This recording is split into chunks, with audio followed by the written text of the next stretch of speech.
Bismillahirrahmanirrahim. Assalamualaikum warahmatullahi wabarakatuh.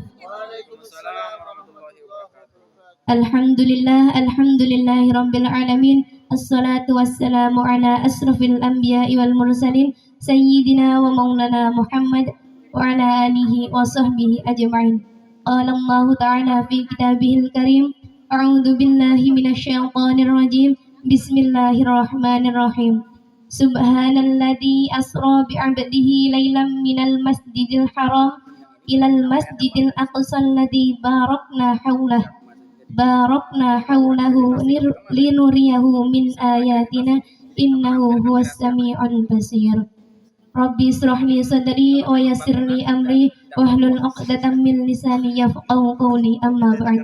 Yang kami hormati Ketua PCNU Bangka Selatan Bapak Haji Al-Ayubi beserta jajaran, yang kami hormati Kepala Madrasah Aliyah Nurul Quran beserta jajaran, yang kami hormati para panitia penyelenggara kegiatan beserta anggota, yang kami hormati Ketua Muslimat Nahdlatul Ulama, yang kami hormati Ketua Fatayat Nahdlatul Ulama beserta hadirin hadirat rahimakumullah.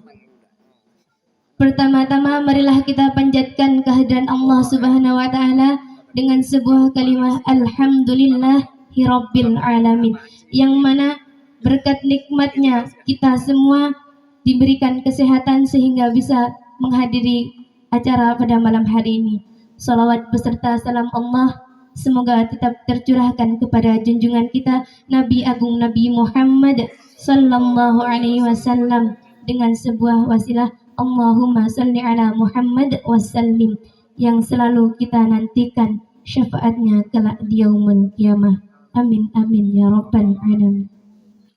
Hadirin hadirah rahimakumullah, manusia yang hidup di dunia ini pastilah mengalami 3 dimensi waktu: masa lalu, masa sekarang, dan masa yang akan datang. Masa lalu orang menyebut dengan kenangan, masa sekarang, masa yang kita alami, dan masa yang akan datang adalah harapan, tumpuan, bahkan sekaligus cita-cita. Siapa sih sebenarnya orang yang beruntung? Allah Subhanahu wa taala bersumpah atas nama waktu berulang kali, wal asri wad duha wal laili wan nahar. Jadi bisa diberi kesimpulan bahwa waktu adalah hal terpenting dalam kehidupan, yang mana dahsyatnya lagi kita tidak pernah diberitahu waktu kita wafat. Allah Subhanahu wa taala berfirman dalam surat Al-Asr yang pertama, wal asri, demi masa. Kenapa Allah berfirman atas wal asri? Kenapa enggak wal maghrib atau wal isya? Karena di waktu asar terdapat 2 hal.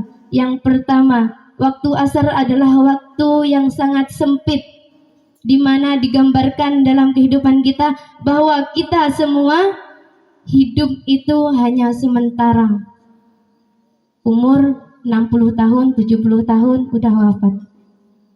Diberi pun kelebihan umur sampai 90 tahun, itu pun kurang bermanfaat kecuali untuk kita beribadah.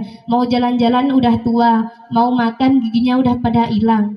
Nah, terus yang kedua, di waktu asar itu ramang. Di waktu asar itu ramang. Kenapa dibilang remang? Karena dibilang gelap masih kelihatan, dibilang masih terang tapi udah mau menuju gelap. Yaitulah manusia yang selalu dibingungkan dengan hal yang keremangan. Jadi Allah jelaskan di ayat berikutnya, innal insana lafi husrin, sesungguhnya semua manusia itu berada di dalam sebuah kerugian. Nah, semua berada di dalam kerugian. Gimana cara kita agar tidak berada di dalam kerugian? Allah jelaskan lagi di ayat berikutnya, illalladzina amanu, yang pertama, kecuali orang-orang yang beriman. Siapa sih sebenarnya orang beriman itu? Orang beriman, Allah berfirman dalam Quran surah Al-Anfal yang orang beriman itu mempunyai 3 tingkatan. Tingkatan yang pertama, tingkatan paling rendah, innamal mu'minuna alladzina idza dzukirallahu wajilat qulubuhum. Sesungguhnya orang yang beriman itu ialah orang yang apabila disebutkan nama Allah bergetar di dalam hatinya. Kita mendengarkan azan, ada sentuhan di dalam hati kita. Kita mendengarkan takbir, mendengarkan lantunan ayat suci Al-Quran, bergetar di dalam hati kita. Itu tingkatan yang paling rendah. Tingkatan yang kedua, yang berukuran agak sedang, wa idza tuliyat alaihim ayatuhu zadathum imana, yaitu orang yang apabila dibacakan ayat-ayat sucinya maka bertambah kuat imannya. Nah, jadi apabila para bapak-bapak, ibu-ibu, adik-adik sekalian, kakak-kakak pembina, apabila dibacakan ayat sucinya, mendengar sari tilawah, mendengar orang kiroat, di dalam hatinya terdapat getar, merasa merinding, maka Allah kuatkan iman kalian sehingga bisa mencapai tingkat iman yang tertinggi, yaitu nomor 3. Siapakah itu? Walladzina yuqimunas sholata wa mimma razaqnahum yunfiqun. Siapakah itu? Yaitu orang-orang yang menjalankan sholatnya dan menginfakkan sebagian hartanya. Tapi susah bapak ibu-ibu untuk mencapai nomor 3 ini. Yang pertama sholat. Sholat itu ada 2 hal. Allah berfirman dalam Quran surat Al-Ma'un, fawailul lil musallin, celakalah orang-orang yang sholat. Sholat aja masih celaka bapak ibu-ibu, apalagi kalau tidak sholat. Gimana celakanya orang yang sholat?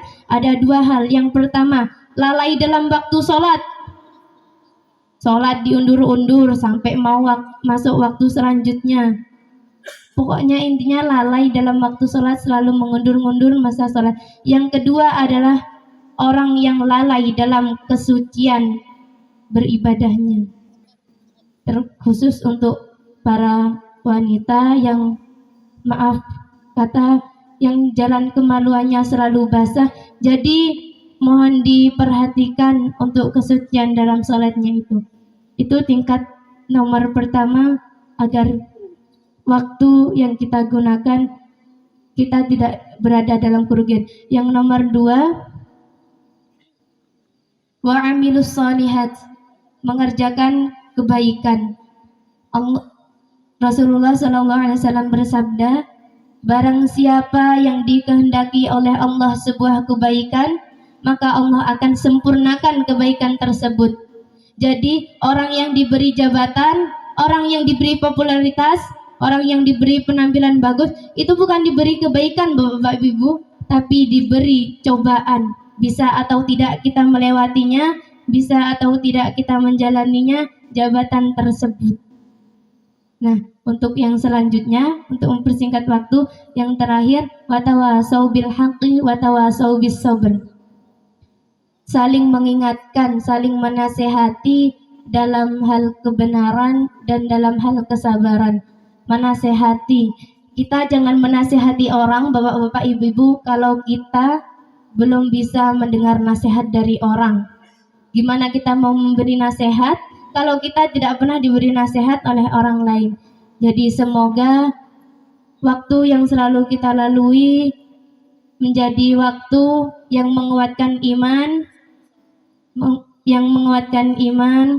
menjadi indahnya waktu yang dengan akhlakul karimah, menjadi dakwah kita, dan bisa menjadi, dan semoga kita semua tidak termasuk dalam orang-orang yang rugi.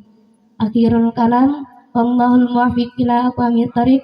Wassalamualaikum warahmatullahi wabarakatuh.